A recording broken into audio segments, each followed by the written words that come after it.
നമ്മൾ പറഞ്ഞുകൊണ്ടിരിക്കുന്നത് എന്താണ് വിനിയാർഡ് വാല്യൂ സിസ്റ്റം, അല്ലെങ്കിൽ വിനിയാർഡിൻ്റെ മൂല്യബോധങ്ങൾ എന്തെല്ലാമാണ്, അതിനെപ്പറ്റി നമ്മൾ പറഞ്ഞുകൊണ്ടിരിക്കുന്നത്. അപ്പം ആ കാര്യത്തിൽ ഇന്ന് നമുക്ക് പറയേണ്ട കാര്യം ദൈവിക ശുശ്രൂഷയെ പറ്റിയാണ് ഇന്ന് സംസാരിക്കാൻ ആഗ്രഹിക്കുന്നത്. നാം മനസ്സിലാക്കുന്നത് ദൈവിക ശുശ്രൂഷയിലൊരു സമഗ്രതയുണ്ട്, എല്ലാവരും ഉൾച്ചേർന്ന ഒരു ദൈവിക ശുശ്രൂഷയാണ് വിനിയാർഡിൻ്റെ ഒരു അടിസ്ഥാന മൂല്യബോധം എന്ന് മനസ്സിലാകുന്നത്. അതിൻ്റെയും അടിസ്ഥാനമായിട്ട് നമ്മൾ മനസ്സിലാക്കുന്നത് നാം എല്ലാവരും ക്രിസ്തുവിൽ നിയോഗിക്കപ്പെട്ടവരാണ്, ക്രിസ്തുവിൻ്റെ പദ്ധതികൾ ദൈവരാജ്യത്തിൻ്റെ പദ്ധതിയിൽ നിയോഗിക്കപ്പെട്ടവരാണ്. നാം എല്ലാവരും മ്യൂച്വലി ഇൻ്റർഡിപ്പെൻഡൻ്റായും പരസ്പരം സഹകരിച്ചും പരസ്പരം കരുതിയും ആണ് ഈ സമൂഹത്തെ ബിൽഡ് ചെയ്യുന്നത്, ദൈവരാജ്യ സമൂഹത്തെ പണിതെടുക്കുന്നത് എന്നുള്ള ബോധ്യമാണ്. അതിൽ അടിസ്ഥാനപരമായിട്ടുള്ള ക്രിസ്തീയ വിശ്വാസിയെ ഏറെക്കുറെ പുതിയ നിയമ കാലഘട്ടത്തിൽ അതിനെ ഒരു പുതിയ വിശ്വാസി അല്ലെങ്കിൽ പുതിയ നിയമ വിശ്വാസിയെ എങ്ങനെയാണ് ഡിഫൈൻ ചെയ്യുന്നത് അല്ലെങ്കിൽ നിർവചിക്കുന്നതെന്ന് പറഞ്ഞു കഴിഞ്ഞാൽ പത്രോസിൻ്റെ രണ്ടാമത്തെ 1 പത്രോസിൽ 2-ാം അധ്യായം നമുക്ക് പരിചയമുള്ളൊരു വാക്യമാണത്.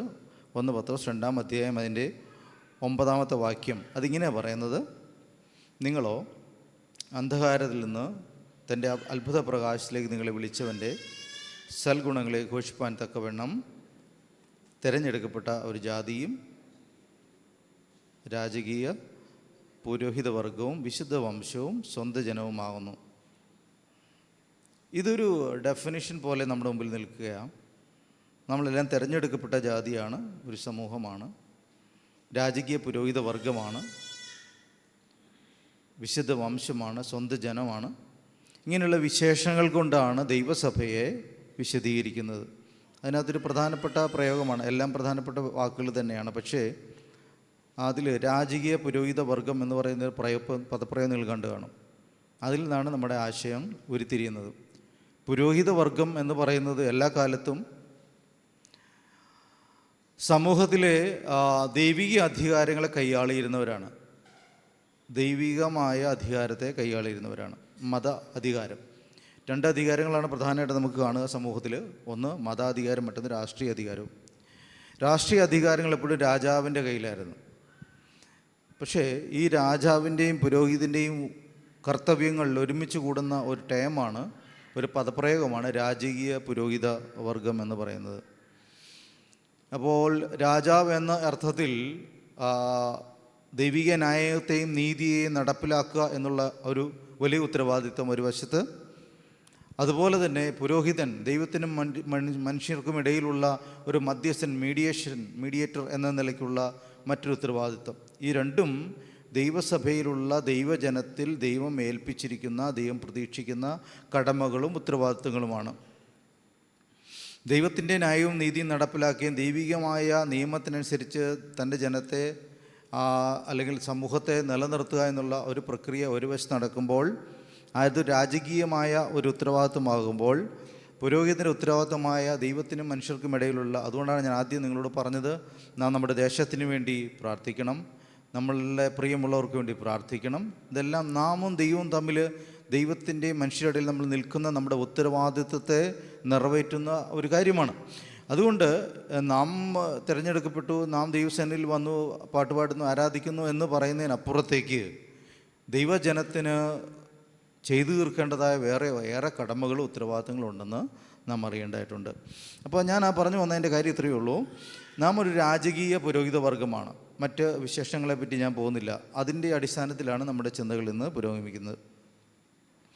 ഇന്നത്തെ നമ്മുടെ ചിന്തയ്ക്ക് ആധാരമായിട്ട് നാം എടുക്കുന്നത് എഫേസ്യ ലേഖനം 4-ാം അധ്യായം, എഫേസ്യർ 4-ാം അധ്യായം അതിൻ്റെ 11, 12, 13 വാക്യങ്ങൾ. എഫേസ്യ ലേഖനം 4-ാം അധ്യായം 11, 12, 13 വാക്യങ്ങൾ വായിക്കാം.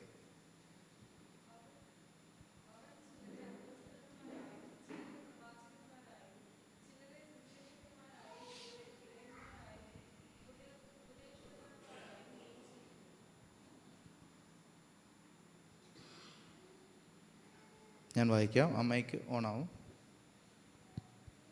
അവൻ ചിലരെ അപ്പോസ്തലന്മാരായും ചിലരെ പ്രവാചകന്മാരായും ചിലരെ സുവിശേഷകന്മാരായും ചിലരെ ഇടയന്മാരായും ഉപദേഷ്ടാക്കന്മാരായും നിയമിച്ചിരിക്കുന്നു. 12-13. അതു നാം എല്ലാവരും വിശ്വാസത്തിലും ദൈവപുത്രനെക്കുറിച്ചുള്ള പരിജ്ഞാനത്തിലുമുള്ള ഐക്യതയും തികഞ്ഞ പുരുഷത്വവും ക്രിസ്തുവിൻ്റെ സമ്പൂർണതയായ പ്രായത്തിൻ്റെ അളവും പ്രാപിക്കുവോളം വിശുദ്ധന്മാരുടെ യഥാസ്ഥാനത്തിനായുള്ള ശുശ്രൂഷയുടെ വേലയ്ക്കും ക്രിസ്തുവിൻ്റെ ശരീരത്തിൻ്റെ ആത്മിക വർധനയ്ക്കും ആകുന്നു. Thank you. ഇത് എനിക്കും മൈക്കിലൂടെ വായിക്കാവുന്നതേ ഉള്ളൂ. പക്ഷെ എന്തുകൊണ്ടാണ് നാം പാർട്ടിസിപ്പേറ്റ് ചെയ്യുന്നത് വെച്ചാൽ, നാം എല്ലാവരും ചേർന്നതാണ് ദൈവിക ശുശ്രൂഷയുടെ ഭാഗമാക്കാവുന്നത്. ഈ ഒരു മനസ്സിലാക്കൽ വളരെ പ്രധാനപ്പെട്ടതാണ്. എല്ലാവരും കൂടെ ചേർന്നാണ്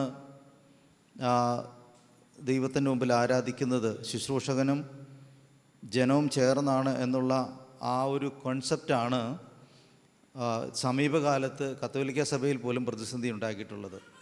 കുർബാന എങ്ങോട്ട് തിരിഞ്ഞ് വേണമെന്നുള്ള ചിന്ത ഉണ്ടാക്കാൻ കാരണം അതാണ്. കുർബാനയുടെ അല്ലെങ്കിൽ മേശയ്ക്ക് ചുറ്റുമാണ് എല്ലാവരും ചേർന്ന് നിന്നാണ് ചെയ്യേണ്ടതെന്നുള്ളൊരു കോൺസെപ്റ്റ് വത്തിക്കാൻ സെക്കൻഡ് കാലത്തുണ്ടായ ഒരു പ്രത്യേകതയാണ്.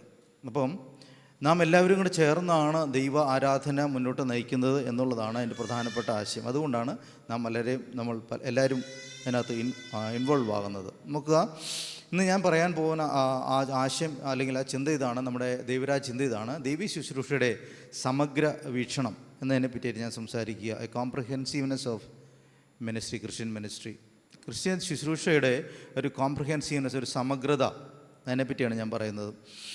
ഇത് സമഗ്രത എന്ന് പറയുമ്പോൾ സകലരെയും ഉൾക്കൊള്ളുന്ന, എല്ലാവരും പാർട്ടിസിപ്പേറ്റ് ചെയ്യുന്ന, എല്ലാവർക്കും റോളുള്ള ഒരു പ്രക്രിയ എന്ന അർത്ഥത്തിലാണ് ഞാൻ ആ പദം ഉപയോഗിക്കുന്നത്. അതുകൊണ്ടാണ് ഞാൻ ആ വാക്യം വായിക്കാൻ കാരണം. ഈ ആധുനിക കാലഘട്ടത്തിൽ ഉണ്ടായി വന്ന ഒരു പ്രധാനപ്പെട്ട ഒരു ആശയമാണ് ബിലീവേഴ്സ് പ്രീസ്റ്റ്ഹുഡ് എന്ന് പറയുന്ന ചിന്ത. അതായത് വിശ്വാസികളുടെ പൗരോഹിത്യം, എന്നുവെച്ചാൽ എല്ലാവരുടെയും പൗരോഹിത്യം. ക്രിസ്തീയ സമൂഹത്തിൽ ഈസ്റ്റേൺ സഭയിൽ നിന്ന് നമുക്ക് മാറ്റി നിർത്താം. ഇവിടെയൊക്കെ ഉണ്ടായിരുന്ന ഈസ്റ്റേൺ സഭ, പേർഷ്യൻ സഭ പോലുള്ള സഭകൾ മാറ്റി നിർത്തിയാൽ വെസ്റ്റേൺ ചർച്ച്, പ്രത്യേകിച്ചും കത്തോലിക്ക സഭയുടെ ഒരു സമീപനത്തിനകത്ത് വചനം എന്ന് പറയുന്ന ഒരു 11-ാം നൂറ്റാണ്ട് കഴിഞ്ഞപ്പോൾ തിരുവചനം സാധാരണക്കാർ വായിക്കരുതെന്നുള്ള നിയമത്തിലേക്ക് എത്തി. അങ്ങനെ ഒരു ഘട്ടത്തിലേക്ക് എത്തിയായിരുന്നു. പിന്നീട് വചനം എല്ലാവരിലും എത്തുന്നൊരു ഘട്ടമുണ്ടായി. വചനം ട്രാൻസ്ലേറ്റ് ചെയ്യുക, ലാറ്റിൻ ഭാഷയിൽ നിന്ന് ജർമ്മൻ ഇംഗ്ലീഷിലേക്കൊക്കെ ട്രാൻസ്ലേറ്റ് ചെയ്യുന്നൊരു ഘട്ടം വന്നപ്പോൾ വചനം എല്ലാവരിലേക്കും എത്തുന്ന ഒരു സാഹചര്യം ലോകത്ത് ഉണ്ടായി വന്നു.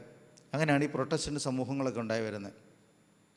ആ കാലത്തോടനുബന്ധിച്ചുണ്ടായൊരു കാര്യമാണ് ദൈവ ആരാധനയും ദൈവത്തിൻ്റെ ഇടപെടലുകൾക്കും കേവലം പുരോഹിതൻ മാത്രമല്ല സകലരും അതിനകത്ത് പാർട്ടിസിപ്പേറ്റ് ചെയ്യണം. കാരണം എല്ലാവരും രാജകീയ പുരോഹിത വർഗമാണ്, എല്ലാവരിലും ദൈവിക നിയോഗങ്ങളുണ്ട്, എല്ലാവരും ദൈവത്താൽ വിളിക്കപ്പെട്ടവരാണെന്നുള്ള ഒരു വലിയ തിരിച്ചറിവ് വചനത്തിൽ നിന്ന് ഉണ്ടായി വരുന്നുണ്ട്. അങ്ങനെയാണ് ഈ ബിലീവേഴ്സ് പ്രീസ്റ്റ്ഹുഡ് അല്ലെങ്കിൽ ജനത്തിൻ്റെ, വിശ്വാസികളുടേതായ ഒരു പൗരോഹിത്യം, അല്ലെങ്കിൽ എല്ലാവർക്കും അതിനകത്ത് റോളുണ്ടെന്നുള്ള തിരിച്ചറിവ് വചനം വായിക്കുന്നതിലൂടെ ജനത്തിനുണ്ടായി വന്നു. അങ്ങനെയാണ് സമൂഹത്തിൽ ഇന്ന് നാം കാണുന്ന ഈ ആശയം ഉണ്ടായി വരുന്നത്. കാലക്രമേണ വചനം എല്ലാവരുടെയും കയ്യിലെത്തി, എല്ലാവരും വചനം വായിക്കാൻ ആരംഭിച്ചു. ഇന്ന് ക്രിസ്ത്യാനികളായ എല്ലാ വിഭാഗങ്ങളും തന്നെ വചനം വായിക്കുന്ന തരത്തിൽ, വചനം മനസ്സിലാക്കുന്ന രീതിയിൽ, വചനം വ്യാഖ്യാനിക്കാൻ അവരവരുടെ വീടുകളിൽ വചനം സൂക്ഷിക്കുന്ന തരത്തിലൊക്കെ നമ്മൾ ഒത്തിരി മാറിക്കഴിഞ്ഞു. ദൈവവചനത്തിന് ആക്സസ് ഉണ്ടായി തുടങ്ങി, എല്ലായിടത്തും ദൈവവചനം അവൈലബിളായി തുടങ്ങുന്ന ഒരു ഘട്ടത്തിലേക്ക് നമ്മൾ എത്തിക്കഴിഞ്ഞു. അതാണ് നമ്മൾ ഇന്ന് നിൽക്കുന്ന സാഹചര്യം. അപ്പോൾ ഇവിടെ നിന്നുകൊണ്ടാണ് നമ്മൾ ഈ കാര്യത്തെ മനസ്സിലാക്കാനായിട്ട് ശ്രമിക്കുന്നത്. എങ്ങനെയാണ് വിനയാട് ചർച്ചയിൽ, എങ്ങനെയാണ് നമ്മുടെ സമൂഹത്തിനകത്ത് എല്ലാവർക്കും ഈ ആത്മീയ ആരാധനയിലും ദൈവിക ശുശ്രൂഷയിലും പങ്കുകൊള്ളുവാൻ കഴിയുക എന്ന് പറയുന്ന ആശയം. ഞാൻ അതിനെപ്പറ്റി 3 പ്രധാനപ്പെട്ട കാര്യങ്ങൾ ഈ വാക്യങ്ങളുടെ അടിസ്ഥാനത്തിൽ പറയാൻ ആഗ്രഹിക്കുന്നു.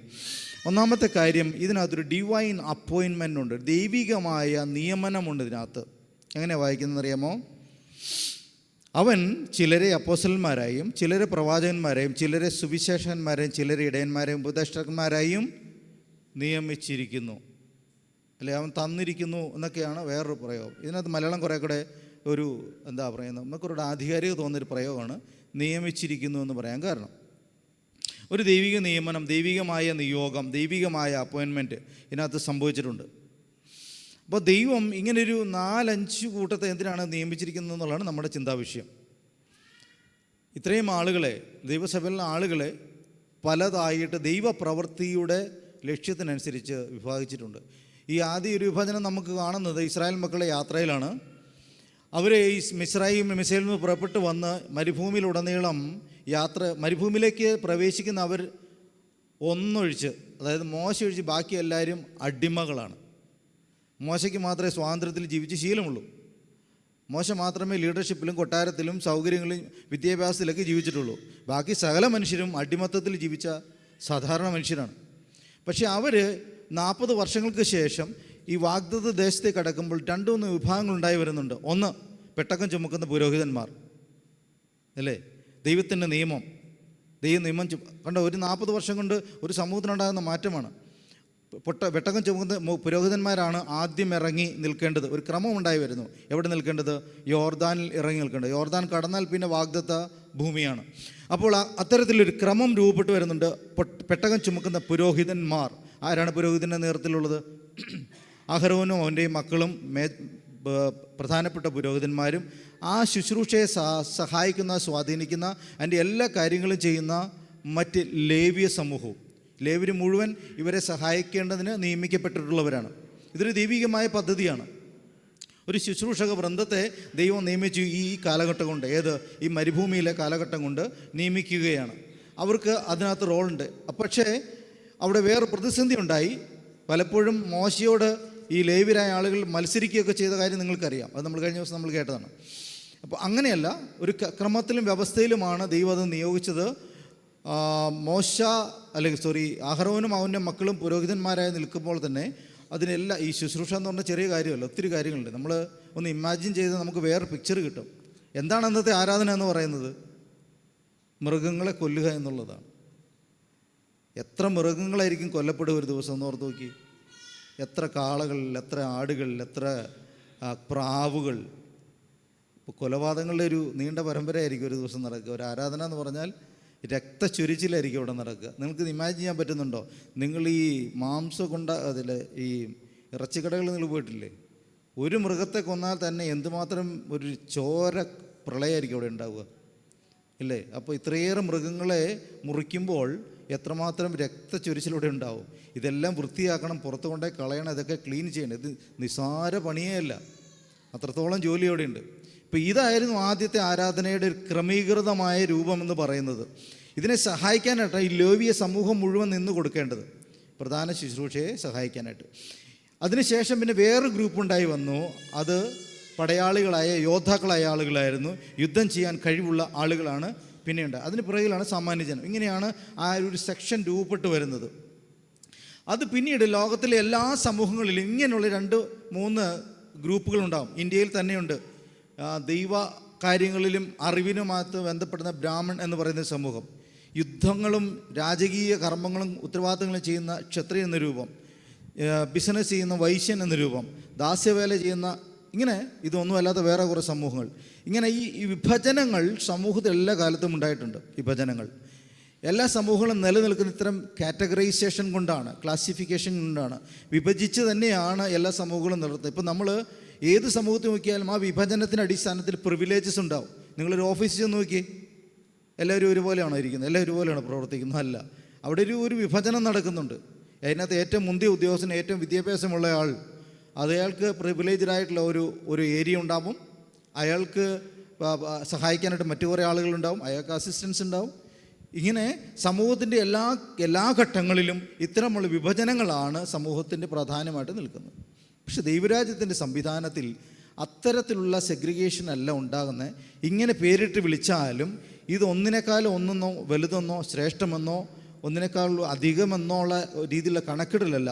ഇതിൻ്റെ ഒരു സമഗ്രതയാണ് ഇതിനകത്ത് പ്രധാനപ്പെട്ട കാര്യം.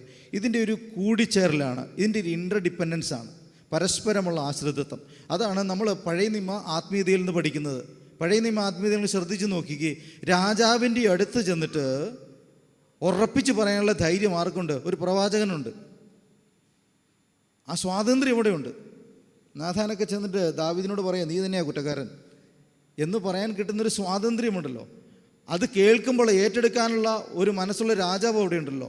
ഇതൊക്കെയാണ് ഈ ദൈവരാജ്യ പ്രവൃത്തിയുടെ അല്ലെങ്കിൽ ദൈവത്തെ അനുസരിക്കുന്ന സമൂഹം ഒരുമിച്ച് ജീവിക്കുമ്പോൾ.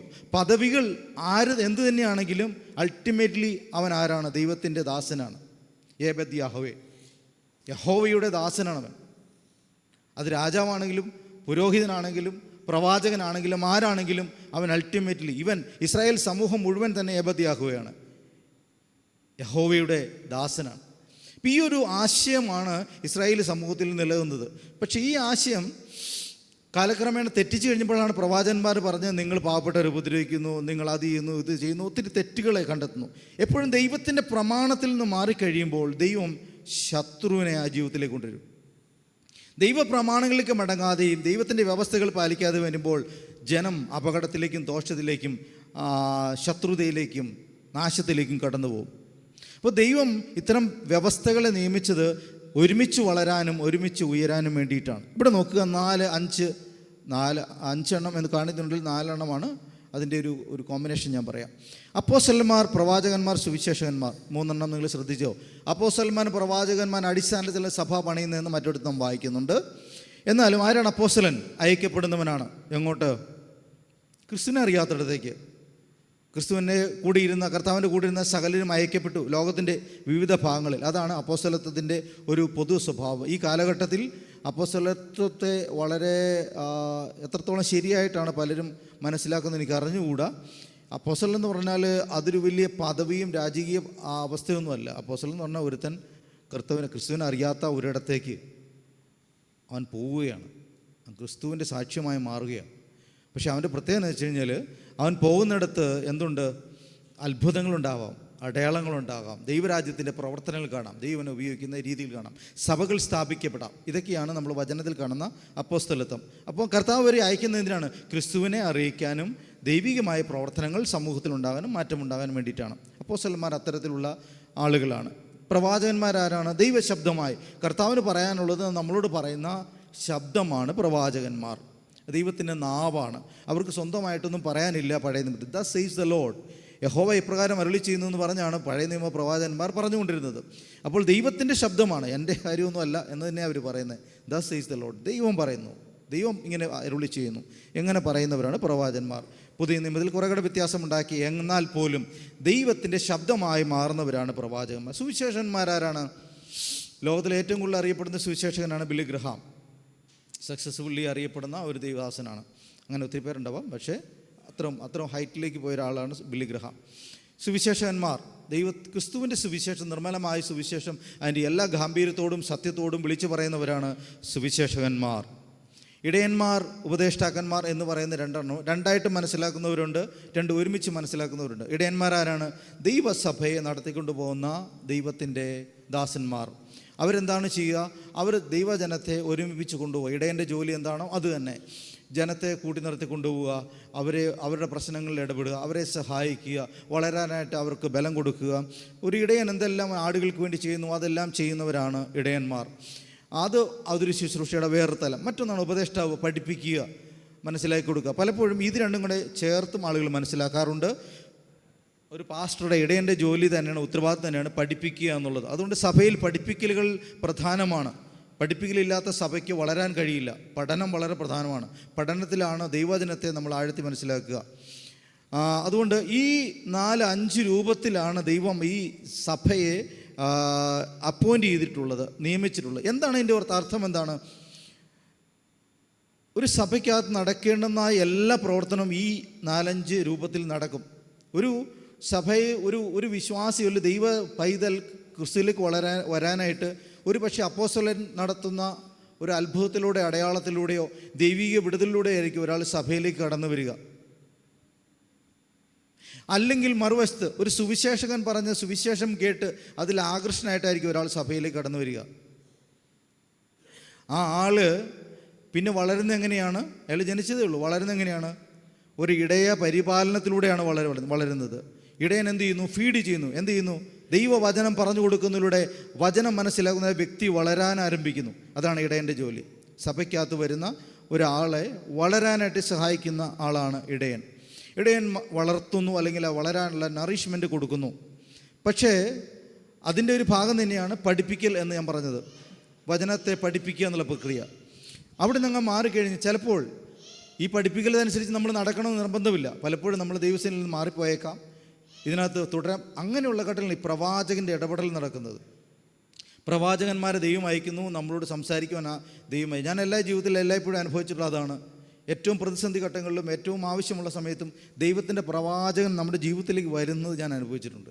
ഞാൻ അങ്ങനെ അധികമായിട്ട് അങ്ങനെ പോകാറില്ല. എനിക്ക് ദൈവം അയച്ചു തരാറുണ്ട്. ദൈവം അയക്കുന്ന ആളുകളാണ് പ്രവാചകന്മാർ.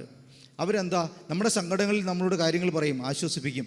നമുക്ക് പ്രതിസന്ധികളപ്പോൾ നമ്മളെ ബലപ്പെടുത്തും. ഇല്ല, നമ്മൾ തെറ്റ് ചെയ്യുമ്പോൾ ചൂണ്ടിക്കാണിക്കപ്പെടും. ഞങ്ങളുടെ ചെറുപ്പത്തിലൊക്കെ പ്രവാചകൻ വരുന്നത് കേട്ടാൽ ഞങ്ങൾക്ക് ഭയങ്കര ഭയമായിരുന്നു ചർച്ചിൽ. കാരണം നമ്മൾ കാണിക്കുന്ന ചെറിയ ചെറിയ തെറ്റുകൾ വിളിച്ച് പറയാവുന്നൊരു പേടി ഉള്ളിലുണ്ടായിരുന്നു. ഇന്നിപ്പോൾ പ്രവാചകനെ ഭയപ്പെടേണ്ട യാതൊരു കാര്യമില്ല. അങ്ങനെ പറയുന്നവരാരും ഇല്ല, കാണാനും ഇല്ല, കേൾക്കാനും ഇല്ല. അതുകൊണ്ട് ധൈര്യമായിട്ട് നമുക്കിരിക്കാം. നമ്മുടെ തെറ്റുകളെപ്പറ്റി നമുക്കും ബോധമില്ല, വേറെ ആർക്കും ബോധ്യപ്പെടുത്താനും ഇല്ല. ഇപ്പം മൊത്തത്തിൽ നമ്മളെല്ലാം ശരിയാണ് എന്നുള്ളൊരു ബോധത്തിലാണ് നമ്മൾ കഴിഞ്ഞു പോകുന്നത്, അല്ലേ? മൊത്തത്തിൽ നമ്മൾ ശരിയാണ്, നമ്മൾ ചെയ്യുന്നതെല്ലാം ശരിയാണ് എന്ന് പറയുന്ന രീതിയിലാണ്. പക്ഷെ അങ്ങനെയല്ല ദൈവവചനത്തിൻ്റെ വ്യവസ്ഥ. പ്രവാചകന്മാർ ചൂണ്ടിക്കാണിക്കാൻ, തെറ്റ് ചൂണ്ടിക്കാണിക്കാൻ പ്രവാചകന്മാരുണ്ടായില്ലെങ്കിൽ നാശം ഉണ്ടാവും. ഇസ്രായേൽ രാജാക്കന്മാരിൽ പ്രവാചകനില്ലാത്ത ഒറ്റ രാജാവ് ഉണ്ടായിരുന്നുള്ളൂ, ശലോമോൻ. പുള്ളിക്കാരന് അത്യാവശ്യം ബുദ്ധിയുള്ള ആളായിരുന്നുകൊണ്ട് പ്രവാചകം വേണ്ടെന്ന് തീരുമാനിച്ചാണ്. ഒരു പക്ഷേ നമുക്ക് വിവരം കൂടുമ്പോഴൊരു കുഴപ്പമാണ്, ദൈവത്തിൻ്റെ ശബ്ദം കേൾക്കണം നമുക്ക് തോന്നില്ല, അല്ലേ? നമുക്ക് ഇച്ചിരി അറിവ് കൂടിക്കഴിഞ്ഞാൽ കുഴപ്പം എന്താണ്? ദൈവശബ്ദം കേൾക്കണം നമുക്ക് തോന്നില്ല. അതൊരു അപകടമാണ്. ശലോമോന് പറ്റിയ അബദ്ധമാണ്. അതുകൊണ്ട് എന്ത് പറ്റി? അവസാനം മൂക്കൂത്തി വീണു, ആ രാജ്യത്വവും അവിടെ അവസാനിക്കുന്നു. നമുക്ക് അപകടം അറിയാവുന്ന കാര്യമാണ്. അപ്പോൾ ദൈവത്തിൻ്റെ ഓരോ നിയമനങ്ങളും നമ്മുടെ വളർച്ചയ്ക്ക് പ്രധാനമാണ്. ഒരു ദൈവ പൈതൽ എന്ന നിലയിൽ, ക്രിസ്തീയ പൈതൽ എന്ന നിലയിൽ വളരാൻ നമുക്ക് ആവശ്യമാണ്. അതുകൊണ്ട് ദൈവികമായ നിയമങ്ങളെപ്പറ്റി നമ്മൾ അറിഞ്ഞിരിക്കണം. ഇനി അടുത്ത ചോദ്യം, നമ്മളെ കർത്താവ് ആരായിട്ടാണ് നിയമിച്ചിട്ടുള്ളത്? അതാണിന്ന് പകൽക്കാലം നമ്മൾ അറിയേണ്ടത്. ഇതിലേതെങ്കിലുമായിട്ട് നമ്മളെ ആക്കി വെച്ചിട്ടുണ്ടോ?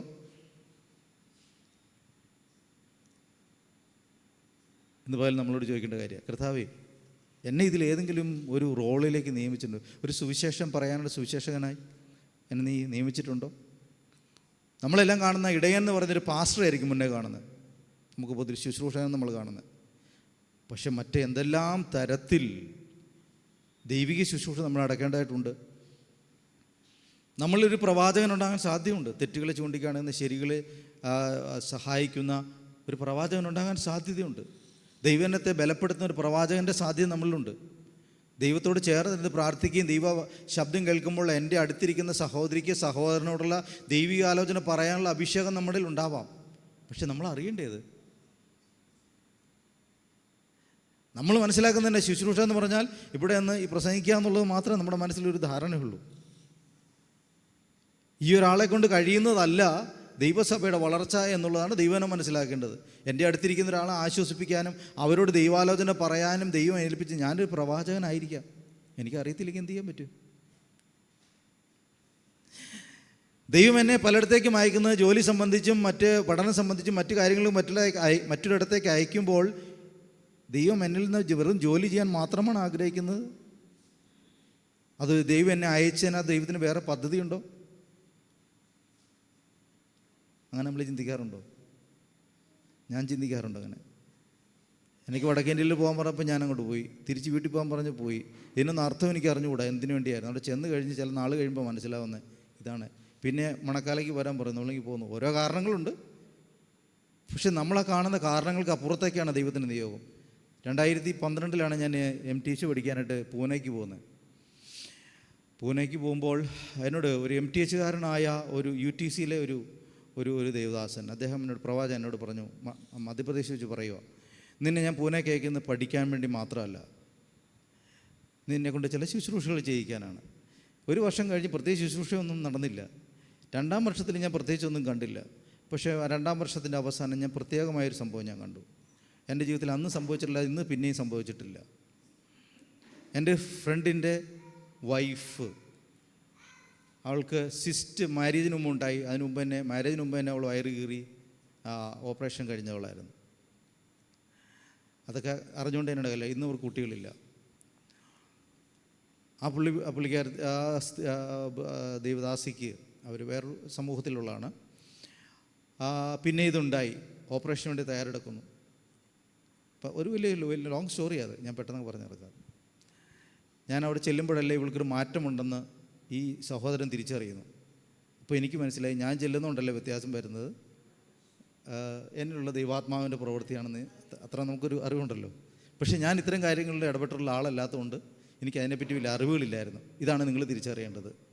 നിങ്ങളിൽ എന്നിലുള്ള ദൈവാത്മാവിൻ്റെ പ്രവർത്തനത്തെ പലപ്പോഴും നമ്മൾ തിരിച്ചറിയില്ല. നമ്മുടെ പ്രസൻസ് കൊണ്ട് തന്നെ ചിലപ്പം ദൈവികമായ ചില ഇടപെടൽ നടക്കും.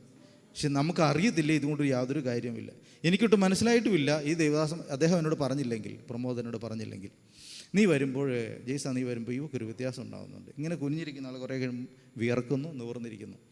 അപ്പോൾ എനിക്ക് മനസ്സിലായി ഒരു ദൈവപ്രവൃത്തിക്ക് സാധ്യതയുണ്ട്. ഞാനും വേറൊരു നാഗാലാൻഡായ ഒരു സുഹൃത്ത് ഞങ്ങൾ ഒരുമിച്ച് പിന്നെ വിസിറ്റ് ചെയ്തു, പ്രാർത്ഥിച്ചു, പിന്നെ അവൾ കൗൺസിൽ ചെയ്തു. എന്തൊക്കെയാണേലും ഓപ്പറേഷൻ മുമ്പ് സിസ്റ്റ് മുഴുവൻ പൊട്ടിപ്പോയി. മനസ്സിലായി ഞാൻ പറഞ്ഞത്? അത് മുഴുവൻ പൊട്ടിപ്പോയി. ആ ഓപ്പറേഷൻ നടന്നില്ല. ഇതാ ഞാൻ പറഞ്ഞത്, നമ്മളിലുള്ള ദൈവനിയോഗത്തെ നമുക്ക് അറിയത്തില്ലെങ്കിൽ, അത് നമ്മൾ ഉപയോഗിക്കുന്നില്ലെങ്കിൽ, നമ്മൾ അതിലേക്ക് പ്രവേശിക്കുന്നില്ലെങ്കിൽ, നമ്മളെക്കൊണ്ട് ദൈവം ചെയ്യാൻ ആഗ്രഹിക്കുന്ന കാര്യങ്ങൾ നടക്കില്ല. നമ്മളെ ദൈവം ഓരോ സ്ഥലത്തേക്കും അയക്കുന്നതിനകത്ത് ദൈവത്തിന് ഓരോ പദ്ധതികളുണ്ട്. കാരണം നമ്മൾ ദൈവത്തിൻ്റെ പദ്ധതിയുടെ കീഴിൽ നിൽക്കുന്ന മനുഷ്യരാണ്. നമ്മൾ വെറുതെ അങ്ങ് വിളിച്ചേക്കാന്ന് പറഞ്ഞ് വിളിച്ചതല്ല. വിളിച്ചപ്പോൾ ദൈവത്തിന് ചില കാര്യങ്ങൾ ഭൂമിയിൽ ചെയ്തു തീർക്കാനുണ്ട് എന്നുള്ള നിയോഗത്തോടെ. അതുകൊണ്ട് ഇവിടെ ഇരിക്കുന്ന ഓരോ പ്രിയമുള്ളവരും തിരിച്ചറിയണം, നമുക്ക് തിരിച്ചറിഞ്ഞാലും അറിഞ്ഞില്ലേലും നമ്മുടെ ജീവിതത്തിൽ ദൈവികമായ നിയോഗങ്ങൾ ഉണ്ട്. അതെന്താണെന്ന് ചോദിച്ചറിയുക നമ്മുടെ ജോലിയാണ്, നമ്മുടെ ഉത്തരവാദിത്തപ്പെട്ട കാര്യമാണ്. അപ്പോസ്തലന്മാരാവാം, സുവിശേഷകനാകാം. എൻ്റെ അടുത്തിരിക്കുന്നവരോട് ഞാൻ പോകുന്ന വഴിക്ക് അതൊക്കെ ആ സ്പിരിറ്റ് ഉള്ളവരെ സംബന്ധിച്ചിടത്തോളം അത് ഓട്ടോമാറ്റിക്കലി അവരുടെ പുറത്തേക്ക് വന്നുകൊണ്ടേയിരിക്കും. അവർ എവിടെയായിരുന്നാലും. നമ്മുടെ ഫിലിപ്പങ്ങളൊക്കെ ദീർഘകാലങ്ങൾ ഗൾഫിൽ ജോലി ചെയ്തിട്ടുണ്ട്. പ്രധാനപ്പെട്ട പരിപാടി ജോലിയായിരുന്നില്ല, അതിനേക്കാളും ഉപരി ചെയ്തുകൊണ്ടിരുന്നത് ദൈവവേലയായിരുന്നു. ഇന്നും അദ്ദേഹം സ്ഥാപിച്ച സഭ അവിടെയുണ്ട്. ഞാൻ പറഞ്ഞ് മനസ്സിലായോ? അപ്പം നമ്മൾ ലോകത്തിൻ്റെ ഓരോ ഭാഗത്തേക്കും ദൈവം നിയോഗിക്കുകയും, കേരളത്തിനെയാണെങ്കിലും നമ്മുടെ ദേശത്താണെങ്കിലും ദൈവം ഇങ്ങനെ മാറ്റി മാറ്റി നമ്മൾ നടത്തുന്നതിന് ദൈവത്തിൻ്റെ പദ്ധതികളുണ്ട്. ഉപദേഷ്ടാക്കന്മാർ ആരാണ്? ദൈവ ആലോചനയെ, ദൈവ ശബ്ദത്തെ, ദൈവവചനത്തെ, ദൈവവചനത്തെ പറഞ്ഞ് പഠിപ്പിക്കുകയും മനസ്സിലാക്കുകയും. അത് വലിയ ക്ലാസ് എടുക്കലെന്നായിരിക്കില്ല, നമ്മുടെ ഒരു കാഷ്വൽ സംഭാഷണത്തിലായിരിക്കും ഒരു വചനം കൊണ്ട് നമ്മൾ അയാളെ ബലപ്പെടുത്തുന്നത്. അതൊരു ടീച്ചിങ്ങാണ്. ഒരാളൊരു പ്രതിസന്ധി നിൽക്കുമ്പോഴായിരിക്കും നിങ്ങളിലുള്ള ടീച്ചർ ഉണരുന്നത്. സഹോദര സഹോദരി, ഇതാണ് അതിൻ്റെ പ്രശ്നം. ദൈവത്തിനെ എങ്ങനെയാണ് പറയുന്നതെന്ന് പറയുന്നിടത്തോടെ എന്താ സംഭവിക്കുന്നത്? വചനത്തിൻ്റെ ട്രാൻസ്ഫറിങ് നടക്കുന്നു, അല്ലേ? അല്ല, നമ്മളിപ്പോൾ ക്ലാസ് എടുക്കാനായിട്ട് മൈക്കുമായിട്ട് ഇങ്ങനെ നിൽക്കണമെന്ന് നിർബന്ധമൊന്നുമില്ല. നമ്മുടെ അടുത്ത് നിൽക്കുന്ന നമ്മളുടെ കൂടെയുള്ള ഒരാളോട് ദൈവവചനത്തിൻ്റെ അടിസ്ഥാനത്തിൽ ഒരു വിഷയത്തെ മറികടക്കാൻ നമ്മൾ സഹായിക്കുമ്പോൾ എന്താണ് സംഭവിക്കുന്നത്? ഒരു പഠനമാണ് അവിടെ നടക്കുന്നത്. അതുകൊണ്ട് ദൈവം നമ്മളെ ഓരോരുത്തരെയും എന്താക്കി വെച്ചിരിക്കുന്നു? ദൈവിക പരിപാടിയുടെ പ്രവൃത്തിയുടെ ഭാഗമാക്കിയിട്ട് ഒന്നല്ലെങ്കിൽ മറ്റു വിധത്തിൽ ദൈവരാജ്യത്തിൽ പ്രയോജനപ്പെടുന്ന രീതിയിൽ ദൈവം ആക്കി വെച്ചിരിക്കുന്നു. ഇനി രണ്ടാമത്തെ കാര്യം, ഞാൻ ആദ്യം പറഞ്ഞത് എന്താണ്? ഡിവൈൻ അപ്പോയിൻമെൻറ്റ്സ് ആണ്, ദൈവികമായ നിയോഗങ്ങളാണ്. രണ്ടാമത്തെ കാര്യം, ദൈവികമായ പദ്ധതികൾ, ഉദ്ദേശങ്ങൾ അതിൻ്റെ പുറകിലുണ്ട്. എന്താണ്? രണ്ട് ഉദ്ദേശങ്ങൾ ഞാൻ പറയാം. ഒന്ന്, ദൈവിക ശുശ്രൂഷയിൽ നമ്മൾ എന്ത് ചെയ്യുക? വിശുദ്ധന്മാരെ, ദൈവവചനത്തെ ബലപ്പെടുത്തുക, അല്ലെങ്കിൽ അവരെ ശക്തിപ്പെടുത്തുക, അവരെ പരിശീലിപ്പിക്കുക എന്ന ഒന്നാമത്തെ കാര്യം. രണ്ടാമത്തെ കാര്യം, ക്രിസ്തുവിൻ്റെ ശരീരത്തെ പണിയുക എന്ന് പറയുന്ന രണ്ടാമത്തെ കാര്യം. വിശുദ്ധന്മാരെ യഥാസ്ഥാനത്തിനുള്ള ശുശ്രൂഷയുടെ വേലയ്ക്കും, രണ്ട്, ക്രിസ്തുവിൻ്റെ ശരീരത്തിൻ്റെ ആത്മീയ വർധനയ്ക്കുമാകുന്നു. ഇപ്പോൾ രണ്ട് കാര്യങ്ങളാണ് നമ്മളോട് കാണുന്നത് 13-ാമത്തെ വാക്യത്തിൽ. രണ്ട് ലക്ഷ്യങ്ങളുണ്ട് നമ്മളെ ഒരു ദൈവസഭയിലാക്കി വെച്ചിരിക്കുന്നതിൽ. അതാണ് അതിൻ്റെ സമഗ്ര വീക്ഷണത്തിൻ്റെ രണ്ടാമത്തെ ഒരു തലം എന്ന് പറയുന്നത്. എന്തിനാണ് ദൈവം നമ്മളെ എങ്ങനെയൊക്കെ ആക്കി വെച്ചിരിക്കുന്നത്? ഒന്നാമത്തെ കാര്യം, ശുശ്രൂഷയിൽ നമ്മൾ വളരുക. ശുശ്രൂഷ എന്ന് പറയുന്നത് വളരെ അടിസ്ഥാനപരമായ ഒരു ക്രിസ്തീയ ബോധ്യമാണ്. നമ്മളെല്ലാം ശുശ്രൂഷകരാണ്. ഞാൻ എൻ്റെ ക്ലാസ്സിൽ ചെന്ന് നിൽക്കുമ്പോൾ ഞാൻ അധികാരിയായിട്ടല്ല ഞാൻ നിൽക്കുന്നത്, ഞാൻ അവരുടെ ശുശ്രൂഷകനായിട്ടാണ് നിൽക്കുന്നത്. ഞാനിവിടെ നിങ്ങളോട് വചനം സംസാരിക്കും, ഞാൻ നിങ്ങളുടെ ശുശ്രൂഷകനാണ്. ക്രിസ്തു നിമിത്തം നിങ്ങളെ ശുശ്രൂഷിക്കുക എന്നുള്ള ജോലിയിലാണ് ഞാൻ ഏർപ്പെട്ടിട്ടുള്ളത്. ഞാൻ എൻ്റെ സ്റ്റുഡൻസിനോട് പറയുന്നൊരു കാര്യമാണ്, നമ്മളെല്ലാം ദൈവ വേലയ്ക്ക് വേണ്ടി വിളിക്കപ്പെട്ടവരാണ്, ദൈവ ശുശ്രൂഷയ്ക്ക് വിളിക്കപ്പെട്ടവരാണ്. രണ്ട് ജനറേഷനോടായിരിക്കും, രണ്ട് തലമുറയോടായിരിക്കാം. എന്നാലും അൾട്ടിമേറ്റ്ലി നമ്മളിൽ ഏൽപ്പിക്കപ്പെട്ടുള്ള നിയോഗം എന്ന് പറയുന്നത് ദൈവം ആഗ്രഹിക്കുന്ന ശുശ്രൂഷ ചെയ്യലാണ്. എന്തുകൊണ്ട് ശുശ്രൂഷ പ്രധാനമെന്ന് വരാൻ കാരണം അതൊരു ദൈവിക നിയമമാണ്. ദൈവിക നിയമമാണ്. ഒരുവനെ മറ്റൊരുവനെ ശ്രേഷ്ഠനായി കാണുന്ന ഒരു വലിയ നിയമം നമ്മുടെ സംവിധാനത്തിലുണ്ട്. ആദിമസഭയിൽ ഈ ശുശ്രൂഷ എന്നുള്ള പദം തന്നെ ഡെവലപ്പ് ചെയ്യുന്നതിൻ്റെ ഒരു അടിസ്ഥാന ആശയം മേശയിൽ ഭക്ഷണം വിളമ്പി കൊടുക്കുന്നതായിട്ട് ബന്ധപ്പെട്ടിട്ടാണ്. അവിടെ നമ്മളതിനെ കാണുന്നത് മേശയിൽ ഭക്ഷണം സെർവ് ചെയ്യുക. ആ വാക്കിൽ നിന്നാണ് ഈ ശുശ്രൂഷ എന്നുള്ള പദത്തിൻ്റെയൊക്കെ ഒരു ഡെവലപ്മെൻ്റ് ഉണ്ടായിട്ടുള്ളത്. അപ്പോൾ നമ്മളെന്താണ് അരകെട്ടി, അതിൽ യേശു ദൈവരാജ്യത്തെ വിശദീകരിക്കും പറയുന്നില്ലേ, അരകെട്ടി ഭക്ഷണം വിളമ്പി കൊടുക്കുക എന്നൊക്കെ പറയുന്ന ആശയങ്ങൾ. ഇതെല്ലാം ഇങ്ങനെയാണ് വരുന്നത്. നമ്മളിൽ ദൈവം ആഗ്രഹിക്കുന്ന ഒരു ശുശ്രൂഷകയുണ്ട്. നമ്മൾ ആരെയും ഭരിക്കാനോ കീഴ്പ്പെടുത്താനോ അധികാരം കാണിക്കാനോ അല്ല, മറിച്ച് നമ്മളെന്താണ് പ്രധാനമായിട്ട് ചെയ്യുക, ദൈവികമായ ശുശ്രൂഷകൾക്ക് വേണ്ടി നിയോഗിക്കപ്പെട്ടവരാണ്. നമ്മുടെ ഉള്ളിൽ ആ ബോധം നിൽക്കുമ്പോൾ നമ്മൾ ഒത്തിരി തിന്മകളെ ജയിക്കാൻ നമുക്ക് സഹായിക്കും. അപ്പോൾ എന്താണ് ഈ മിനിസ്ട്രി എന്താണ്, ഈ 5 തരത്തിലുള്ള ഈ ടേം കാണുന്നത് എന്താണ് നമ്മളെ കാണിക്കുന്നത്? ഈ ക്രിസ്തുവിൻ്റെ ശുശ്രൂഷ, വിശുദ്ധന്മാരെ നമ്മൾ എന്ത് ചെയ്യുക, ശുശ്രൂഷ കൊണ്ട് പ്രേരിപ്പിക്കുമ്പോൾ എന്താ ഉണ്ടാകുക, ഓരോരുത്തരും ദൈവിക ശുശ്രൂഷകൾ വർദ്ധിച്ചു വരും. ഇവിടെ നാം അത് ഏറെക്കുറെയൊക്കെ നമ്മൾ പ്രാക്ടീസ് ചെയ്യാൻ ശ്രമിക്കുന്നുണ്ട്. എല്ലാവരും ഇൻവോൾവ് ചെയ്യുന്ന രീതിയിൽ, അവരെ കൊണ്ട് പറ്റുന്ന രീതിയിൽ, അവരവരുടെ ട്രെയിനായ രീതിയിൽ, അവരുടെ എബിലിറ്റിക്ക് അനുസരിച്ചൊക്കെ നമ്മൾ ചെയ്യുന്നുണ്ട്. അതുകൊണ്ട് നാം ഓരോരുത്തരും അറിഞ്ഞിരിക്കുക, നമ്മൾ ദൈവികമായ ശുശ്രൂഷ ചെയ്യുവാനായിട്ടാണ് ഒരു പർപ്പസ്, എൻ്റെ ലക്ഷ്യം അതാണ്. അടുത്തത് ക്രിസ്തുവിൻ്റെ ശരീരത്തെ പണിയുക, അല്ലേ? എന്താ പറഞ്ഞേക്കുന്നത്? ആത്മീയ വർദ്ധന, ക്രിസ്തുവിൻ്റെ ശരീരത്തിൻ്റെ ആത്മീയ വർധനയ്ക്കാവുന്നു. അപ്പോൾ ക്രിസ്തുവിൻ്റെ ശരീരമാണ് നാം എല്ലാം ശരീരത്തിൻ്റെ വിവിധ ഭാഗങ്ങളായതുകൊണ്ടാണ് വിവിധമായ രീതിയിൽ കാര്യങ്ങൾ ചെയ്യുന്നത്. ഇതിൻ്റെ ഒരു ആത്മീയ വർധനയ്ക്കും വളർച്ചയും ബിൽഡ് ചെയ്യുക. ആ ബില്ല് വളരുന്നത് എങ്ങനെയാണ്? ക്രിസ്തുവിനെ ഒത്തിരി പേർ അറിയുമ്പോഴൊക്കെയാണ് അത് സംഭവിക്കുക. അതുപോലെ തന്നെ ഉള്ളിലുള്ള ദിനംതോറും ക്രിസ്തുവിൽ വളരുകയും ചെയ്യുമ്പോഴാണ്, ആ പ്രായപൂർത്തിയിലേക്ക് വളരുമ്പോഴാണ്. എബ്രായ ലേഖനം പറയുന്നു, നന്മ തിന്മകളെ പറ്റിയുള്ള അറിവാണ്, അല്ലെ അതിനുള്ള ഇന്ദ്രിയങ്ങളുള്ളതാണ് എന്ത്, ക്രിസ്തുവിൻ്റെ ആത്മീയ ജീവിതത്തിൻ്റെ ഒരു പക്വത എന്നൊക്കെ മെച്യൂരിറ്റി എന്നൊക്കെ പറയുന്നത്. അപ്പോൾ ക്രിസ്തുവിൽ മച്യൂറായിട്ടുള്ള വളർച്ച ഉണ്ടാകുക എന്നുള്ള ലക്ഷ്യത്തിലേക്കാണ് അതിനെ കൊണ്ടുപോകുന്നത്. നമ്മളെ ദൈവം ആക്കിയിരിക്കുന്നതിൻ്റെ ഒരു പ്രധാനപ്പെട്ട ലക്ഷ്യം നാമും നമ്മുടെ ചുറ്റുമുള്ളവരും ക്രിസ്തുവിൻ്റെ ശരീരത്തിൽ എങ്ങനെ ഫിറ്റാകുന്നു എന്നുള്ളതാണ്. അനാവശ്യമായ വളർച്ചകളെ പറ്റിയല്ല ഞാൻ പറയുന്നത്, കൃത്യമായ വളർച്ചകളാണ്, ആനുപാതികമായ വളർച്ചകളെ പറ്റിയാണ്. നമ്മളിപ്പം നമ്മുടെ ശരീരത്തിൽ കൈ വല്ലാതെ അങ്ങ് വളർന്നാൽ, കാല് വളർന്നാൽ വല്ലാതെ അങ്ങ് വളർന്നു കൂട്ടിക്കോ? നമ്മളങ്ങനെ തന്നെ മനസ്സിലാക്കുന്നത്. കാല് വല്ലാതെ അങ്ങ് വളർന്നു കഴിഞ്ഞാൽ എങ്ങനെ നമ്മൾ മനസ്സിലാക്കുക? തല വല്ലാതെ അങ്ങ് വളർന്ന് നമുക്ക് എങ്ങനെ മനസ്സിലാകുക? അല്ലേ, തല നമ്മുടെ ഈ ഉദാഹരണത്തിൽ പറയാൻ പറ്റില്ല, ക്രിസ്തുവാണ് തല. നമ്മുടെ കൈ വല്ലാതെ അങ്ങ് വളർന്നാലോ? അതൊന്നും വളർച്ചയായിട്ട് നമ്മൾ മനസ്സിലാക്കില്ല, ഏതെങ്കിലും ദോഷമായിട്ടാണ് മനസ്സിലാവുള്ളൂ. ഒരു ആനുപാതികമായ വളർച്ചയുണ്ട്. ആ സമഗ്രമായ വളർച്ചയാണ് സഭയുടെ നമ്മുടെ എല്ലാം ഒരു ഗുണം അല്ലെങ്കിൽ ലക്ഷ്യം എന്ന് പറയുന്നത്. അപ്പോൾ ക്രിസ്തുവിൻ്റെ ശരീരത്തിൻ്റെ വളരെ അനുഗ്രഹകരമായ ആത്മീയമായ വളർച്ച പ്രധാനമാണ്. നമ്മളെ ദൈവം ഏൽപ്പിച്ചിരിക്കുന്ന ജോലിയുടെ ഉത്തരവാദിത്വത്തിൻ്റെ പ്രധാനപ്പെട്ട ലക്ഷ്യങ്ങൾ ഇതൊക്കെ, ആ പർപ്പസിലേക്കാണ് ഈ ദൈവിക ശുശ്രൂഷ നമ്മളെ ഏൽപ്പിച്ചിട്ടുള്ളത്. മൂന്നാമത്തെ കാര്യം എന്ന് പറയുന്നത് ഒരു ഡിവൈൻ മെഷർമെൻ്റ് ഉണ്ട്. ഇതിനകത്ത് ഒരു ദൈവികമായ ഒരു മെഷർമെൻ്റ് ഉണ്ട്, ഒരു അളവുണ്ട്. എപ്പോഴാണെന്നറിയാവോ? ഇത് ഏതുവരെയാണെന്ന് ഇവിടെ എഴുതിയിട്ടുണ്ട് 12ാമത്തെ വാക്യത്തിൽ. അത് നാം എല്ലാവരും വിശ്വാസത്തിലും ദൈവപുത്രനെക്കുറിച്ചുള്ള പരിജ്ഞാനത്തിലുള്ള ഐക്യതയും തികഞ്ഞ പുരുഷത്വവും ക്രിസ്തുവിൻ്റെ സമ്പൂർണ്ണതയായ പ്രായത്തിൻ്റെ അളവും പ്രാപിക്കുവോളം. അതൊരു മെഷർമെൻ്റാണ്. ഒരു അളവ് എത്തുന്നോടം വരെയാണ് അതുള്ളത്. പക്ഷേ ആ അളവ് നമുക്ക് എത്തിക്കാൻ പറ്റില്ല. എന്താണ്?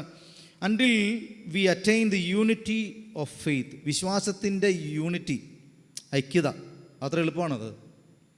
നമ്മുടെ എല്ലാം വ്യത്യസ്തമായ വിശ്വാസ തലങ്ങളിൽ നമ്മൾ നിൽക്കുന്നത്. ഇവിടെ 50 പേരുണ്ടെങ്കിൽ 50 തലത്തിലാണ് നമ്മൾ വിശ്വസിക്കുന്നത്. ഞാൻ വിശ്വസിക്കുന്ന പോലെ നിങ്ങൾ വിശ്വസിച്ച് എനിക്കോ പറ്റത്തില്ല.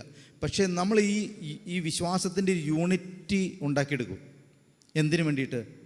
വളരാൻ വേണ്ടിയിട്ട്, അല്ലേ? നിങ്ങൾ വിശ്വസിക്കുന്ന പല കാര്യങ്ങളും നിങ്ങൾ എനിക്കിപ്പോൾ എൻ്റെ വിശ്വാസത്തിനകത്ത് വന്നൊരു മാറ്റം എന്ന് പറയുന്നത്, എനിക്ക് പഠിക്കാനേ കഴിയില്ല എന്ന് പറഞ്ഞ് ഇട്ടേച്ച് പോയ ഒരാൾ ദീർഘനാളുകളെ പഠിപ്പിച്ചുകൊണ്ടേയിരിക്കുന്നു. അപ്പോൾ എന്നിൽ ദൈവം വർക്ക് ചെയ്ത് എന്തിനാണ്? പഠിക്കാൻ കഴിയും, ദൈവത്തിന് എന്നെ സഹായിക്കാൻ കഴിയുന്നുള്ള വിശ്വാസം വർദ്ധിപ്പിച്ച് തരിക ചെയ്യുന്നത്. അതുപോലെ ഞാൻ ഉദാഹരണത്തിന് പറഞ്ഞോളൂ, നമ്മളിൽ ഓരോരുത്തരിലും ഓരോ തരത്തിൽ നമ്മൾ വിശ്വാസം വർദ്ധിപ്പിച്ച് തരുന്നുണ്ട് ദൈവം. ഓരോ പ്രക്രിയ, ഓരോ ഘട്ടങ്ങൾ കടന്നു പോകുമ്പോഴെല്ലാം ആ വിശ്വാസം പല അളവിലായതുകൊണ്ട് ആ വിശ്വാസത്തിൻ്റെ യൂണിറ്റി പ്രധാനമാണ് എന്തിന്? ഒരുമിച്ചുള്ള വളർച്ചയ്ക്ക്. ചിലരെ സംബന്ധിച്ച് ഇക്കണോമിക്കായിട്ടുള്ള വളർച്ചയെപ്പറ്റി നല്ല വിശ്വാസം ഉണ്ടായിരിക്കാം, പക്ഷെ മറ്റൊരു മേഖലയിൽ അവർക്ക് വിശ്വാസം ഉണ്ടാകണം നിർബന്ധം ഇല്ല. ആത്മീയ ശുശ്രൂഷകളെ പറ്റിയും ചിലർക്ക് വളരെ വിശ്വാസം ഉണ്ടായിരിക്കാം, പക്ഷെ ചിലർക്ക് അതിന് കഴിഞ്ഞു തരില്ല. അപ്പം നമ്മുടെ ജീവിതത്തിൽ വ്യത്യസ്ത തരത്തിലുള്ള വിശ്വാസത്തിൻ്റെ അളവുകളെ നമ്മൾ എന്ത് ചെയ്യുന്നു? നമ്മളതിൻ്റെ യൂണിറ്റി ഉണ്ടാക്കുന്നു. എന്തിനു വേണ്ടി? സഭയായി വളരാൻ വേണ്ടി. രണ്ടാമത്തെ കാര്യം, knowledge of the son of God, ക്രിസ്തുവിൻ്റെ പറ്റിയുള്ള അറിവ്. ദൈവപുത്രനെ പറ്റിയുള്ള അറിവ് വളരെ പ്രധാനപ്പെട്ടതാണ്. ഞാൻ പെട്ടെന്ന് അങ്ങ് പോവുക. അതിനെപ്പറ്റി വളരെ ധാരാളമായിട്ട് നമ്മുടെ പത്രോസിൻ്റെ ലേഖനത്തിലൊക്കെ ഒത്തിരി വിശാലമായിട്ട് അതിനെപ്പറ്റി പറയുന്നുണ്ട്. എന്തൊക്കെയാണ് ഒന്നാമത്തെ ലേഖനത്തിൽ പറയുന്നുണ്ട്? ദൈവപുത്രനെ പറ്റിയുള്ള വിശ്വാസം അല്ലെങ്കിൽ അറിവ് അത് ദിനംതോറും നമ്മൾ വർദ്ധിക്കേണ്ടതാണ്. ആ മെഷർമെൻ്റാണ് പ്രധാനം. ആ അറിവിൽ വളരുക എന്നുള്ള എങ്ങനെയാണ്? മച്വർ മാന, പുരുഷത്വം, തികഞ്ഞ പുരുഷത്വം എന്നൊരു പദപ്രയോഗം. ഒരു മച്വറായ ഒരവസ്ഥയിലേക്ക് നമ്മൾ മാറുക ചെയ്യുന്നത്. ക്രിസ്തുവിനെ നന്നായിട്ട് അറിയുക. നമ്മൾ ആരായിട്ട് ക്രിസ്തുവിനെ ആദ്യമായിട്ട് അറിയുന്നത്? എന്നെ സൗഖ്യമാക്കുന്ന ഒരാളെന്ന നിലയ്ക്ക് അല്ലേ? അങ്ങനെയല്ല നമ്മൾ അറിയുന്നത്. ചിലപ്പോൾ എൻ്റെ പണത്തിൻ്റെ പ്രശ്നങ്ങളെ കടബാധ്യത തീർക്കുന്ന ഒരാളെന്ന നിലയ്ക്ക് ഇങ്ങനെയൊക്കെയാണ് നമ്മൾ തുടങ്ങുന്നത്. പക്ഷേ അതൊരു മച്വർ അറിവല്ല. അത് മച്വറായിട്ടുള്ള അറിവല്ല, നമ്മൾ ആരംഭിക്കുന്ന അറിവാണത്. ഞങ്ങളൊക്കെ ചെറുപ്പത്തിൽ ആരംഭിക്കുന്നത് വീട്ടിൽ നിന്ന് എന്തെങ്കിലും കുരുത്തക്കേട് കാണിച്ചാൽ അടി കിട്ടാതെ നമ്മളെ സഹായിക്കുന്ന ഒരാളായിട്ടാണ് കർത്താവിനെ മനസ്സിലാക്കുന്നത്. പ്രാർത്ഥിക്കുമല്ലേ? ഇന്ന് അടി കിട്ടലിൽ നിന്നൊക്കെ പ്രാർത്ഥിക്കുന്നൊരു പ്രാർത്ഥന അല്ലേ? അങ്ങനെ നിങ്ങളാരും പ്രാർത്ഥിച്ചിട്ടുണ്ടാവില്ല അല്ലേ? ഞാൻ പ്രാർത്ഥിച്ചിട്ടുണ്ട്.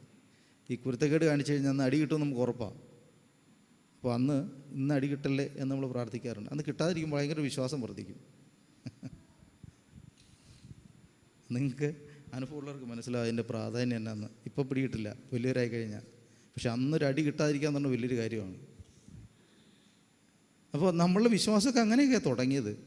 ചിലരുടെ വിശ്വാസം ആരംഭിച്ചത് എങ്ങനെയാണെന്നറിയാമോ? ഒരു രോഗത്തിൽ നിന്ന് സൗഖ്യം കിട്ടിയിട്ടായിരിക്കും. പക്ഷെ ദൈവപുത്രൻ എന്ന് പറയുന്ന ഈ സൗഖ്യത്തിനകത്തും രോഗത്തിനകത്തും നിൽക്കുന്ന ഒന്നല്ല. അതാണ് ക്രിസ്തുവിനെ പറ്റിയുള്ള പരിജ്ഞാനം എന്ന് പറയുന്നത്. നിങ്ങൾ നോക്കിയേ, ഗോസ്പൽ ട്രഡീഷൻ നോക്കിക്കേ. ആദ്യത്തെ എഴുതിയ ഗോസ്പൽ അല്ലെങ്കിൽ സുവിശേഷം എന്ന് പറഞ്ഞാൽ മർക്കോസിന് സുവിശേഷമാണ്. അതിനകത്ത് എന്താ പറയുന്നത്? അത്ഭുതങ്ങൾ അടയാളം ചെയ്യുന്ന ഒരാളെ പറ്റിയാണ് പറയുന്നത്. അവിടെ നിന്ന് അങ്ങോട്ട് പിന്നെ പറയുന്നത് മത്തായിയുടെ സുവിശേഷം പറയുന്നത് രണ്ടാമത് എഴുതപ്പെട്ടത് മത്തായിയുടെ സുവിശേഷം പറയുന്നത് എന്താണെന്നറിയാമോ? അവനൊരു യഹൂദനാണ് എന്നുള്ളതാണ്. യഹൂദന്മാരുടെ രാജാവായി വന്നു എന്നുള്ളതാണ്. പിന്നെ എഴുതപ്പെട്ടപ്പോൾ നാം കാണുന്നത്, ലൂക്കോസിൻ്റെ സുവിശേഷത്തിൽ കാണുന്നത്, അല്ല അവൻ മനുഷ്യരുടെ മുഴുവൻ പ്രതീകമാണ്, അവൻ ആദമിൻ്റെ പുത്രനാണെന്ന് പറയുന്ന ഒരു വംശാവലിയാണ് നമ്മൾ കാണുന്നത്. പക്ഷേ നമ്മൾ പിന്നീട് വരുന്നത് യോഹന്നാൻ്റെ സുവിശേഷം വരുമ്പോൾ അങ്ങനെയൊന്നും അല്ല. ആദിയിൽ വചനം ഉണ്ടായിരുന്നു, വചനം ദൈവത്തോടു കൂടിയായിരുന്നു, വചനം ദൈവമായിരുന്നു. ദൈവത്തിനെപ്പറ്റിയുള്ള അറിവെന്ന് പറയുന്നത് നമ്മൾ ഈ പിടിച്ചു വെച്ചിരിക്കുന്ന അറിവിനെ നിർത്താൻ പറ്റില്ല നമുക്ക്. അവിടെ നമ്മൾ നിൽക്കുകയാണെങ്കിൽ നമ്മൾ വളരുന്നില്ല എന്നർത്ഥം. നമ്മൾ ദൈവത്തെ അറിയുമ്പോൾ അവൻ ആദിയിൽ വചനമായിരുന്നവൻ, ദൈവത്തോട് അവൻ ദൈവമായിരുന്നുള്ള അറിവിലേക്ക് നമ്മൾ എത്തുന്നിടത്താണ് ദൈവത്തിനെപ്പറ്റിയുള്ള അറിവിൻ്റെ ആഴമുണ്ടാകുന്നത്. അങ്ങനെ നമ്മൾ വളർന്നുകൊണ്ടേയിരിക്കണമെന്നുള്ളതാണ് ദൈവിക പദ്ധതി. അതാണ് എഴുതി വെച്ചിട്ടുള്ളത്. അപ്പോൾ ദൈവത്തിനെപ്പറ്റിയുള്ള അറിവ് മെച്യൂറായിട്ട് നമുക്ക് ഉണ്ടായി വരണം. മറ്റൊന്നാണ് മെച്യൂരിറ്റി എങ്ങനെയാണ് ഉണ്ടാകുന്നത്? ക്രിസ്തുവിൻ്റെ ഫുൾനെസ്സിലുള്ള ഒരു മെച്യൂരിറ്റി ഉണ്ടാകണം. ക്രിസ്തു എന്ന ഒരു സാകല്യമുണ്ട്, ഒരു സമഗ്രതയുണ്ട്. എല്ലാ മേഖലകളിലും അവനൊരു മാതൃകയായി മാറുന്ന തരത്തിൽ അവൻ ദൈവപുത്രനാണ്. ആ മാതൃകയ്ക്കൊത്ത് നമ്മൾ വളരണം. അവൻ്റെ സ്വഭാവത്തിൽ, അവൻ്റെ പെരുമാറ്റത്തിൽ, അവൻ്റെ ഇടപെടലിൽ, മനുഷ്യരോടും ദൈവമുള്ള ബന്ധത്തിനകത്തൊക്കെ നമുക്കൊത്തിരി മാതൃകകളുണ്ട്. ആ ക്രിസ്തുവിനെ കണ്ട് നമ്മൾ വളരണമെങ്കിൽ എന്തുണ്ടാകണം? ഈ ശുശ്രൂഷകൾ ദൈവസഭകളിൽ നടക്കണം. ഇതൊരു പാസ്റ്ററെ കൊണ്ട് മാത്രം കഴിയുന്ന കാര്യമല്ല. എല്ലാ ശുശ്രൂഷകളും ഒരേ രീതിയിൽ തന്നെ സഭകളിൽ ഉണ്ടാകുമ്പോഴാണ് സഭ വളരുകയും മുന്നോട്ട് പോവുകയും ചെയ്യത്തുള്ളൂ. സഭകളിൽ സുവിശേഷകന്മാരുണ്ടാകണം, പാസ്റ്റർ മാത്രം പോരാ. സഭയിൽ പ്രവാചകന്മാരുണ്ടാകണം, ജനത്തെ പ്രചോദിപ്പിക്കാനും സഹായിക്കാനും ദൈവികമായ ആലോചനകൾ പറയാൻ പറ്റുന്ന ദൈവിക നിയോഗം പ്രാപിച്ചവരുണ്ടാകണം. ദൈവത്തിനു വേണ്ടി പോകാൻ ആളുകളുണ്ടാകണം. ദൈവം അയക്കുന്നിടത്തേക്ക് പോകാനും ദൈവത്തിന് സാക്ഷ്യമായി നിൽക്കാനും ദൈവികമായ ദൈവരാജ്യത്തിൻ്റെ പ്രസൻസായിട്ട് മാറുക. നിങ്ങൾ പോയി ഒരു രാജ്യത്ത്, ഒരു ദേശത്ത്, ഒരു മറ്റിടത്ത് പോയി നിങ്ങൾ താമസിക്കാനുള്ള ഇടപെടുമ്പോൾ യഥാർത്ഥത്തിൽ എന്താണ് സംഭവിക്കുന്നത്? പിശാച് അവൻ്റെ സാമ്രാജ്യം ഉണ്ടാക്കി വെച്ചിരിക്കുന്നിടത്തും അവൻ്റെ ആധിപത്യം ഉള്ളതിനിടയ്ക്കും നിങ്ങൾ കയറി നിങ്ങളെ കാൽ വയ്ക്കുകയാണ് ചെയ്യുന്നത്. അല്ലേ? നമ്മുടെ എത്ര പ്രിയപ്പെട്ടവർ എത്ര രാജ്യങ്ങളിൽ കിടപ്പുണ്ട്, താമസിക്കുന്നുണ്ട്. അവർ പോയി ഒരു രാജ്യത്തെ പ്രവേശിക്കുമ്പോൾ അവർ വെറുതെ പ്രവേശിക്കാമെന്ന് നാം വിചാരിക്കുന്നുണ്ടോ? ഇല്ല. അവർ ദൈവരാജ്യത്തിൻ്റെ പ്രതിനിധിയായിട്ട് ഒരിടത്ത് താമസിക്കുകയാണ്. അത് അവിടെ ദേശത്തിന് വ്യത്യാസമുണ്ടാക്കും. ഞങ്ങൾ പിപ്പിരിയ എന്ന് പറഞ്ഞ ദേശത്ത് താമസിക്കുമ്പോൾ അവിടെ അത് ക്രിസ്ത്യാനികൾ ഉണ്ടായിരുന്നില്ല, വളരെ കുറച്ച് ക്രിസ്ത്യാനികളുള്ള ഇടമായിരുന്നത്. പക്ഷേ ഞങ്ങൾ ചെന്നതിന് ശേഷം ആ ദേശത്തിനുണ്ടായ മാറ്റം വളരെ വലുതാണ്, വളരെ വലുതാണ്. 8-10 വർഷങ്ങളുണ്ടായ വലിയ ട്രെമൻഡസ് ആയിട്ട് ചേഞ്ചസ് ഉണ്ടായി അവിടെ, വലിയ മാറ്റങ്ങൾ. എങ്ങനെ ഉണ്ടാവുന്നത്? ദൈവം തൻ്റെ ജനം വസിക്കുന്നിടത്ത് ദൈവത്തിൻ്റെ അനുഗ്രഹങ്ങൾ, നന്മകൾ ദൈവം അയച്ചുകൊണ്ടേയിരിക്കും. ഹല്ലേലൂയ. അത് നിങ്ങളായിരിക്കുന്ന ഏത് മേഖലയിൽ, നിങ്ങൾ വർക്ക് ചെയ്യുന്ന ഒരു ഓഫീസിലാവട്ടെ, നിങ്ങൾ വർക്ക് ചെയ്യുന്ന ഒരു സ്ഥാപനത്തിലാവട്ടെ, സംവിധാനത്തിൽ എവിടെയാണെങ്കിലും നാം ഓരോരുത്തരും ആയിരിക്കുന്ന ഇടങ്ങളിൽ ദൈവം തൻ്റെ സാന്നിധ്യം അയച്ചുകൊണ്ടിരിക്കും. കാരണം നമ്മളിലൂടെ ദൈവരാജ്യത്തിൻ്റെ പ്രസൻസ് അവിടെ ഉണ്ടാവുകയാണ് ചെയ്യുന്നത്. നമ്മൾ ക്യാരി ചെയ്യുന്ന ആരെയാണ്? നമ്മൾ കൊണ്ടുപോകുന്ന ആരെയാണ്? ക്രിസ്തുവിനെയാണ് കൊണ്ടുപോകുന്നത്. ചിലപ്പോൾ നിങ്ങളൊന്നും പറയുന്നുണ്ടാവില്ല, പക്ഷെ നിങ്ങളിൽ നിന്ന് ആളുകൾ ഇത് പഠിക്കുന്നുണ്ട്, ജനം മനസ്സിലാക്കുന്നുണ്ട്. ഇത് ഒരാൾക്കും മനസ്സിലായില്ലെങ്കിലും അവിടെയുള്ള സാത്താന്യ മണ്ഡലത്തിൽ മനസ്സിലാവുന്നുണ്ട് നിങ്ങൾ കർത്താവിൻ്റെ പ്രതിനിധിയാണെന്ന്. ഹല്ലേലൂയ. അല്ലേ? ഇവിടെ ഒരു മന്ത്രിയുടെ പ്രൈവറ്റ് സെക്രട്ടറി വന്നാൽ അറിയാവുന്നവർക്ക് കാര്യങ്ങൾ മനസ്സിലാവില്ലേ, എന്താ സംഭവിക്കാൻ പോണേ നെക്സ്റ്റ്. അല്ലേ? നമ്മുടെ ഇടയിലേക്ക് ഒരു മന്ത്രിയുടെ പ്രൈവറ്റ് സെക്രട്ടറി വന്നാൽ അറിയാവുന്നവർക്ക് കാര്യം മനസ്സിലാവില്ലേ എന്ന് പറഞ്ഞ പോലെയാ നമ്മൾ കർത്താവിൻ്റെ അംബാസഡറായിട്ട് ഒരു ദേശത്തേക്ക്, ഒരു രാജ്യത്തേക്ക് ചെല്ലുമ്പോൾ നമ്മൾ അറിഞ്ഞോ അറിയാതെയോ നമ്മൾ അയക്കപ്പെട്ടവനാണ്. ദൈവരാജ്യത്തിൻ്റെ പ്രവൃത്തി നമ്മളിവിടെ സംഭവിക്കും. നമ്മൾ മറ്റൊരാളെ സഹായിക്കും, വചനം കൊണ്ട് ബലപ്പെടുത്തുമ്പോൾ നമ്മളൊരു ഉപദേഷ്ടാവായി മാറുകയാണ് ചെയ്യുന്നത്. നമ്മൾ പഠിച്ച വചനം മറ്റൊരാളിലേക്ക് ഷെയർ ചെയ്യുമ്പോൾ നമ്മൾ ആരെയും മറന്നു? ഉപദേഷ്ടാവായി, ടീച്ചറായിട്ട് മാറുകയാണ് ചെയ്യുന്നത്. മറ്റൊരാളെ ബലപ്പെടുത്തുന്നൊരു വചനം നിങ്ങൾ പറയുമ്പോൾ നിങ്ങൾ പ്രവാചകനായിട്ട് ഓട്ടോമാറ്റിക്കലി മാറ്റപ്പെടുകയാണ് ചെയ്യുന്നത്.